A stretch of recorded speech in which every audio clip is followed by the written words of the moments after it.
So we presented our abstract on overall survival in patients with metastatic castrate-resistant prostate cancer who have PTEN tumor suppressors gene loss of function. And as an introduction, around 50% of patients with metastatic CRPC have functional loss of PTEN tumor suppressor gene.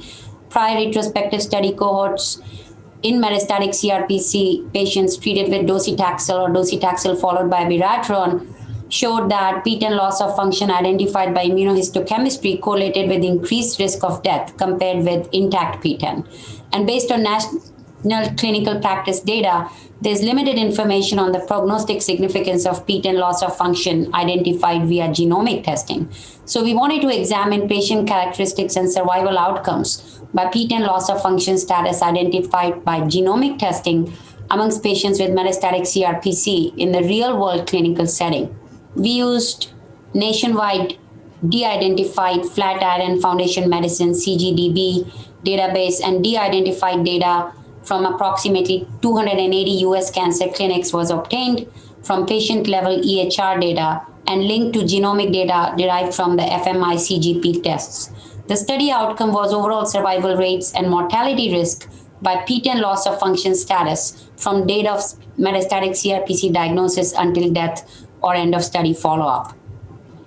Overall, 974 patients with mCRPC were identified and 513 patients had a valid and known PTEN loss of function status.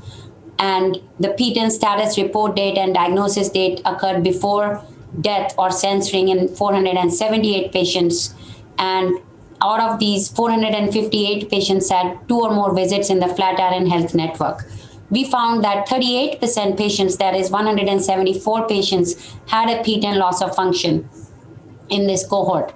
Majority were white, and there were 5% patients who were African American in the PTEN loss of function group, and 11% who were African American in the no PTEN loss of function group. Based on the Kaplan-Meier estimates adjusted for left truncation, we found that the median overall survival was shorter in the PTEN loss of function group at 14.3 months compared to 18.3 months in the PTEN intact group. In the multivariate Cox model, we found that the PTEN loss of function group had a numerically 30% higher risk of death compared with the PTEN intact group.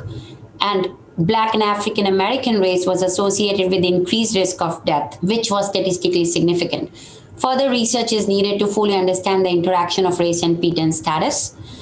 This study had some limitations of residual confounding, even after controlling for potential confounders in the Cox model, and availability of variables in the data set. In conclusion, among real-world patients with metastatic CRPC who underwent CGP testing, we found that PTEN loss of function determined by genomic profiling could be associated with poorer survival outcomes, potentially highlighting an unmet need among these patients. Additional prospective studies are warranted, and therapeutic agents acting on the PI3K AKT PTEN pathway are being tested in clinical trials and could potentially improve outcomes in these patients.